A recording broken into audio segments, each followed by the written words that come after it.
사도신경으로 우리의 신앙을 고백하겠습니다. 나는 전능하신 아버지 하나님 천지의 창조주를 믿습니다. 나는 그의 유일하신 아들 우리 주 예수 그리스도를 믿습니다. 그는 성령으로 잉태되어 동정녀 마리아에게 나시고 본디오 빌라도에게 고난을 받아 십자가에 못 박혀 죽으시고 장사된 지 사흘 만에 죽은 자 가운데서 다시 살아나셨으며 하늘에 오르시어 전능하신 아버지 하나님 우편에 앉아 계시다가 거기로부터 살아있는 자와 죽은 자를 심판하러 오십니다.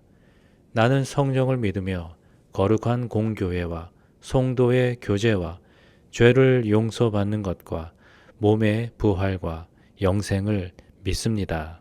아멘.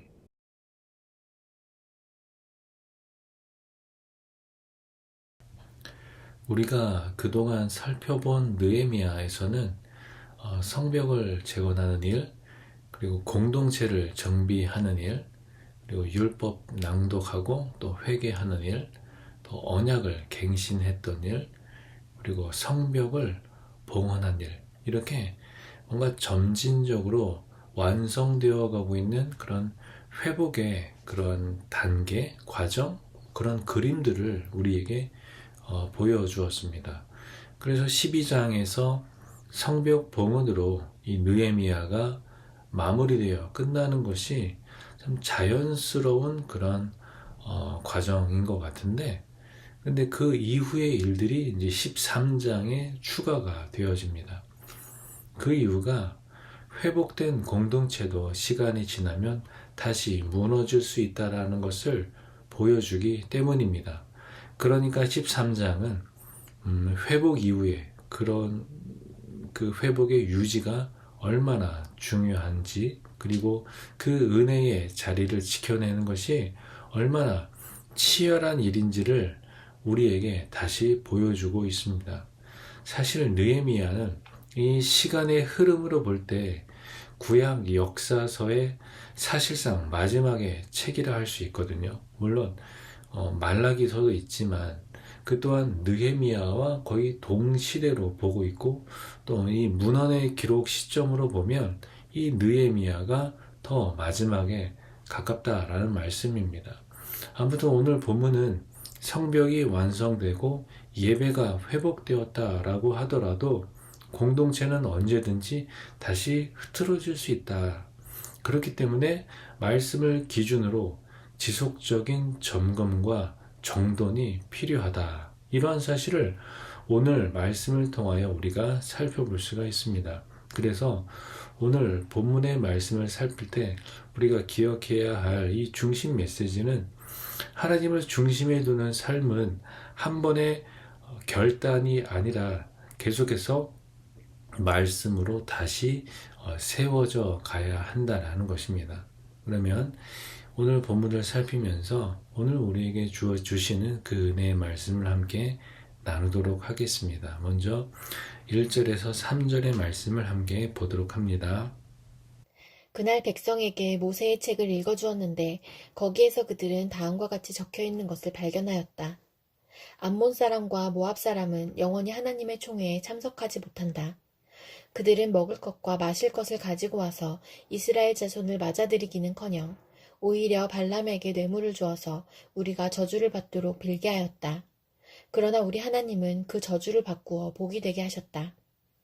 백성은 이 율법의 말씀을 듣고 섞여서 사는 이방 무리를 이스라엘 가운데서 모두 분리시켰다. 자, 이 부분은 성벽 봉헌 이후에 모세의 책을 백성들 앞에 공개적으로 낭독하는 장면이 나오게 되는데, 그 과정에서 암몬 사람과 모압 사람은 영원히 하나님의 회중에 들어올 수 없다는 그런 내용을 발견하게 됩니다. 이것은 단순히 아무 맥락 없이 암몬과 모압을 차별하는 것이 아니라 과거 이스라엘 조상들이 광야에서 가나안으로 들어가려 할 때에 가장 큰 방해와 시험을 겪었던 그런 배경을 기억하자는 그런 신앙적인 그런 경계선을 지금 말하고 있는 것입니다. 그리고 백성들이 이 말씀을 듣고 현재 그들과 섞여 있던 이방 사람들을 분리했다라고 하는데, 이것은 그동안 이 말씀이 제대로 지켜지고 있지 않았다라는 사실을 우리에게 간접적으로 보여주고 있습니다.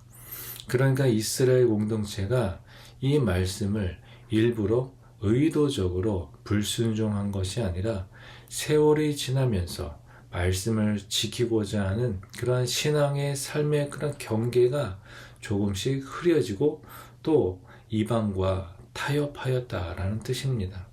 그래서 여기서 중요한 것은 느헤미야가 새로운 개혁을 시작했기보다는 그 말씀 앞에 섰을 때 공동체의 상태가 드러나게 됐고, 또 그것을 바로잡는 과정이 자연스럽게 일어났다라는 것입니다. 그래서 본문의 이 부분은 말씀의 기준이 회복될 때 비로소 공동체의 모습이 제자리로 돌아간다라는 그러한 신앙적인 원리를 우리에게 보여주고 있습니다. 자, 이 모습은 오늘 우리에게도, 우리의 신앙에게도 어쩌면 동일하게 적용되면서 다가오게 됩니다. 우리는 명확한 그런 반역을 우리가 선택을 하고 명백한 죄악을 저질러서 무너지는 경우보다 말씀의 기준이 조금씩 흐려질 때 신앙의 경계가 조용히 약해지는 경우가 더 많기 때문이죠. 그리고 대부분의 문제는 내가 뭘 크게 잘못한 순간보다 말씀 없이 지내온 그 시간 속에서 그렇게 시작이 됩니다. 그러므로 이 신앙의 회복은 어떤 거창한 결단이 아니라 말씀 앞에 서는 그 자리에서 시작이 된다라는 사실입니다. 그리고 그 말씀은 우리를 정죄하기 위해서가 아니라 무뎌지고 또 흐려진 부분을 다시 분명하게 하면서 하나님이 주신 그 신앙의 경계를 바로 세우도록 우리를 이끌어 주는 거죠. 그래서 오늘도 이 말씀을 통해서 내 삶의 기준을 다시 한번 점검을 하고 뭔가 흐려진 그런 경계선이 있다면 다시 바로잡아 갈 수 있는 그 은혜가 오늘 하루 우리가 살아가면서 우리가 말씀을 통하여서 또 우리의 삶을 통하여서 주시는 그 하나님의 은혜로 우리가 그렇게 나아가기를 소망합니다. 그러면 계속해서 4절로 9절의 말씀을 함께 보도록 하겠습니다. 이 일이 있기 전이다. 우리 하나님 성전의 방들을 맡고 있는 엘리야십 제사장은 도비야와 가까이 지내는 사이이다. 그런데 그가 도비야에게 큰 방 하나를 내주었다. 그 방은 처음부터 곡식제물과 유향과 그릇과 레위 사람들과 노래하는 사람들과 성전 문지기들에게 주려고 11조로 거두어 들인 곡식과 새 포도주와 기름과 제사장들의 몫으로 바친 제물을 두는 곳이다. 이 모든 일은 내가 예루살렘을 비웠을 때에 일어났다. 나는 바빌론 왕 아닥사스다 32년에 왕을 뵈러 갔다가 얼마가 지나서 왕에게 말미를 얻어 예루살렘으로 다시 돌아와서야 엘리야십이 하나님의 성전 뜰 안에 도비야가 살 방을 차려준 이 악한 일을 알게 되었다. 나는 몹시 화가 나서 도비야가 쓰는 방의 세간을 다 바깥으로 내던지고 말하였다. 그 방을 깨끗하게 치운 다음에 하나님의 성전 그릇들과 곡식 제물과 유향을 다시 그리로 들여다 놓아라. 이 부분은 앞서 말했던 그 이방 무리를 분리시키기 전에 있었던 일을 밝히고 있는데요. 그러니까 제사장 엘리야삽이 암몬 사람 도비야에게 성전에 있었던 그 큰 방을 내어준 이 부적절한 결탁에 대한 이 사건을 이제 이야기하는데, 이것이 이미 오래전부터 누적되어 온 참 부패한 일들이 있었다라는 것이죠. 원래 이 방은 성경에 기록된 대로 5절에 나오는 바와 같이 레위인과 또 제사장을 위한 그 곡물과 또 제물을 보관하던 것이었는데, 이 제사장의 개인적인 관계에 의해서 이 성전의 질서가 어긋난 그런 상황이 발생한 것입니다. 왜 이렇게 되었는지 6절에서 설명하고 있는데, 느헤미야가 아닥사스다 왕에게 잠시 돌아갔던 그 사이에 벌어진 일이라는 것을 우리에게 알려주면서 이처럼 신앙의 회복이 그 일정한 그 자리를 잡기까지는 얼마나 이 쉽게 흔들릴 수 있는지를 우리에게 여실히 보여주고 있습니다. 그래서 느헤미야는 돌아와서 이 상황을 확인한 다음에 이 도비야의 소유물을 다 방에서 다 내보내고 다시 그 방을 정결하게 해서 본래의 용도대로 다시 한번 회복하게 합니다. 그러니까 이 부분은 성전의 질서가 무너지면 공동체 전체 신앙의 질서도 함께 흔들린다라는 것을 보여줍니다. 그러므로 이 말씀은 오늘 우리에게 이 신앙은 큰 위기보다 작은 그런 느슨함을 통해서 무너지는 경우가 더 많다라는 것을 알게 해줍니다. 처음에는 별 문제 없어 보이던 그런 작은 타협이 시간이 지나면 결국 더 그 틈새가 더 많이 벌어져서 우리의 신앙, 우리 공동체의 신앙 그 구조를 아예 흔들어 놓을 때가 있기 때문인 거죠. 그래서 성전에 있던 그 수많은 방들 중 그 하나를 다른 용도로 사용해도 나쁘지 않겠지라고 그렇게 작은 하나를 용납하는 것은 마치 우리 마음 또한 본래 하나님께 드려야 할 그 나의 마음의 자리가 다른 관심과 또 다른 우선순위에 의해서 내 마음에 조금씩 다른 것들로 채워진다라고 우리가 생각해 볼 수 있을 겁니다. 그러한 세상과의 작은 타협 속에서 오늘 본문의 느헤미야가 보여주는 그런 결단, 그러니까 오늘 본문이 보여주는 이 회복의 방향은 참 분명한 거죠. 느헤미야가 방을 다시 정결하게 하여서 본래의 용도대로 되돌린 것처럼 하나님은 우리의 삶에서도 잘못된 내 마음에 있는 잘못된 우선순위를 우리는 바로 잡아야 할 것입니다. 이처럼 오늘도 하나님 앞에 솔직히 서면서 우리의 참 무뎌지고 있는 이런 믿음의 모습을 말씀을 통해 계속 점검해 나아가면서 우리의 신앙과 또 나의 삶의 관계가 온전히 유지되어가는 그런 복된 하루가 되기를 소망합니다. 계속해서 10절에서 14절까지의 말씀을 보도록 합니다. 내가 또 알아보니 레위 사람들은 그동안에 받을 몫을 받지 못하고 있었다. 그래서 레위 사람들과 노래하는 사람들은 맡은 일을 버리고 저마다 밭이 있는 곳으로 떠났다. 그래서 나는 어쩌자고 하나님의 성전을 이렇게 내버려 두었느냐고 관리들을 꾸짖고 곧 레위 사람들을 불러 모아서 다시 일을 맡아보게 하였다. 그랬더니 온 유다 사람들이 곡식과 새 포도주와 기름의 11조를 가지고 와서 창고에 들여다 놓았다. 나는 셀레미야 제사장과 사독 서기관과 레위 사람 부다야를 창고 책임자로 삼고 마따니아의 손자이며 사꿀의 아들인 하난을 버금 책임자로 삼았다. 그들은 모두 정직하다고 인정을 받는 사람들이다. 그들이 맡은 일은 동료들에게 돌아갈 몫을 골고루 나누어 주는 일이었다. 하나님, 내가 한 일을 기억하여 주십시오. 하나님의 성전을 보살핀 일과 예배를 드릴 수 있도록 정성껏 한 이 일을 잊지 마십시오. 이 부분은 느헤미야가 이제 돌아와서 확인한 또 다른 문제를 다루고 있습니다. 바로 레위 사람들에게 돌아가야 할 몫이 제대로 주어지지 않아 그들이 각자 자기의 밭으로 돌아가 생계를 해결해야 했다는 사실입니다. 이것은 단순히 어떤 행정적인 실수라기보다는 예배 공동체를 지탱하던 그 기본 구조가 무너졌음을 보여주는 장면입니다.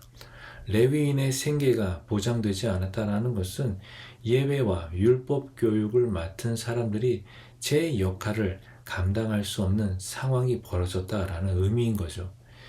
본문은 이것이 우연히 생긴 문제가 아니라 백성들이 하나님의 집을 돌보는 그런 책임을 소홀히 하기 시작했기 때문에 벌어진 일이라는 점을 드러내고 있습니다. 그래서 느헤미야는 이러한 관리 체계를 다시 세우고 헌물과 11조가 그 정해진 사람들에게 올바르게 전달되도록 다시 한번 그 질서를 회복하고 있습니다. 그러니까 이 부분은 결국 이 예배의 지속성은 온 공동체의 책임과 그들의 헌신을 통해서 유지된다라는 이런 신앙적인 원리를 우리에게 보여주고 있습니다. 본문의 마지막에 느헤미야가 내가 한 일을 기억하여 주십시오. 하나님의 성전을 보살핀 일과 예배를 드릴 수 있도록 정성껏 한 이 일을 잊지 마십시오 라고 하는 이 부분은 느헤미야가 스스로 자신의 열심을 인정받고자 하는 게 아니라 이 유다 공동체가 다시 흔들리지 않도록 하나님의 도우심이 절실히 필요하다라는 그런 간절한 기도인 거죠.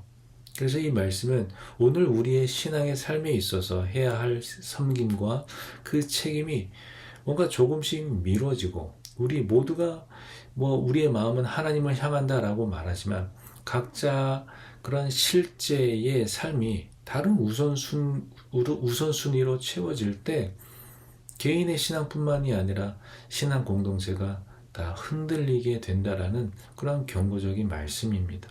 그러므로 오늘 우리의 신앙의 모습과 태도를 이 말씀의 기준으로 우리가 비춰보면서 맡겨진 책임을 가볍게 여기지 않고 우리 서로 이 공동체를 세워가는 그 자리를 우리가 성실하게 지켜나갈 수 있도록, 그래서 그 은혜 안에서 믿음의 그 신실함을 지켜가고 또 우리가 회복되어지는 그런 은혜가 있는 복된 하루가 되기를 소망합니다. 함께 기도하겠습니다. 하나님 아버지 감사합니다. 오늘도 말씀을 통하여서 이 하루를 시작하게 하심을 감사합니다. 주신 말씀 기억하면서 오늘도 하나님 말씀 기준으로서 세상 속에 살아가게 하여 주시고 또 세상에 살아가면서 뭔가 우리의 믿음과 신앙이 뭔가 세상과 타협함으로 조금씩 무뎌지지 않도록 날마다 깨어서 주님의 말씀 기준 삼아서 무엇이 옳고 무엇이 그른지를 우리가 분별해 나아가고 또 하나님의 것과 세상의 것을 우리가 오롯이 분별해 나아가며 결단할 수 있는, 그래서 하나님의 사람으로 우리가 온전히 살아갈 수 있도록 주님 오늘 함께 하여 주시옵소서. 예수님의 이름으로 기도하옵나이다. 아멘. 주님 가르쳐 주신 기도로 기도회를 마치겠습니다. 하늘에 계신 우리 아버지, 아버지의 이름을 거룩하게 하시며 아버지의 나라가 오게 하시며 아버지의 뜻이 하늘에서와 같이 땅에서도 이루어지게 하소서. 오늘 우리에게 일용할 양식을 주시고 우리가 우리에게 잘못한 사람을 용서하여 준 것 같이 우리 죄를 용서하여 주시고 우리를 시험에 빠지지 않게 하시고 악에서 구하소서. 나라와 권능과 영광이 영원히 아버지의 것입니다. 아멘.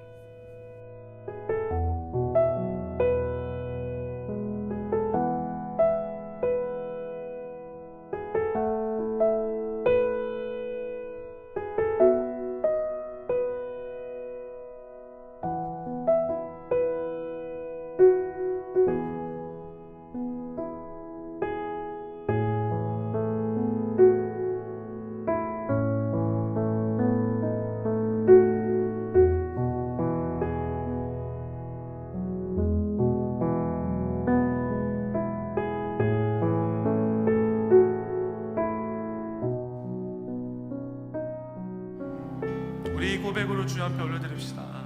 내 안에 가장 귀한 것,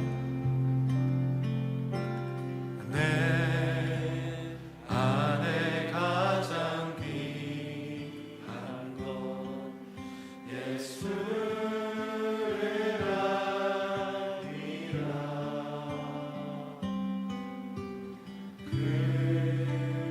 금보다 더 귀한 것,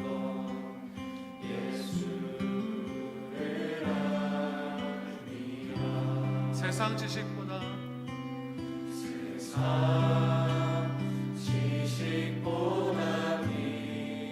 귀한 것, 예수를 알리라. 내 안에 가장 귀한 것, 예수를 알리라. 예수의 이름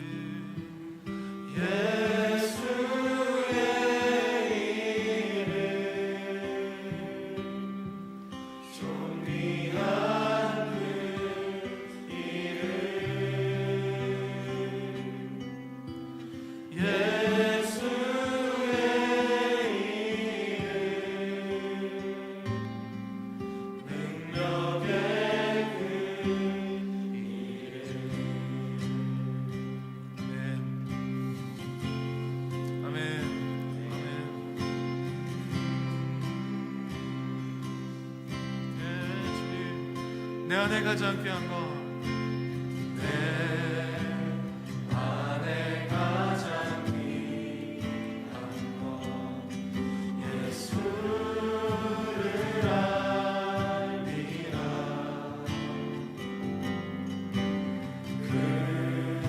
금보다 더 귀한 것, 예수를 알미라. 세상 지식보다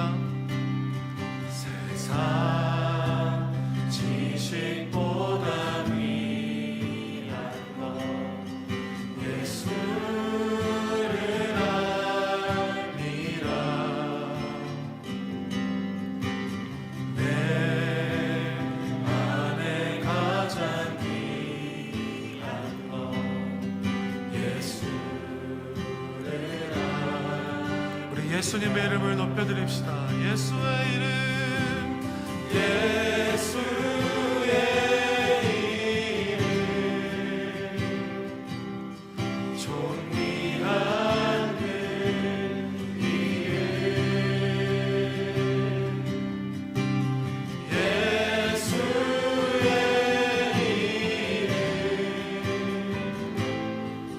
능력의 그 예수의 이름, 예수의 이름, 존귀한 그 이름, 예수의 이름, 능력의 그 아멘. 주님, 이것이 우리의 고백입니다.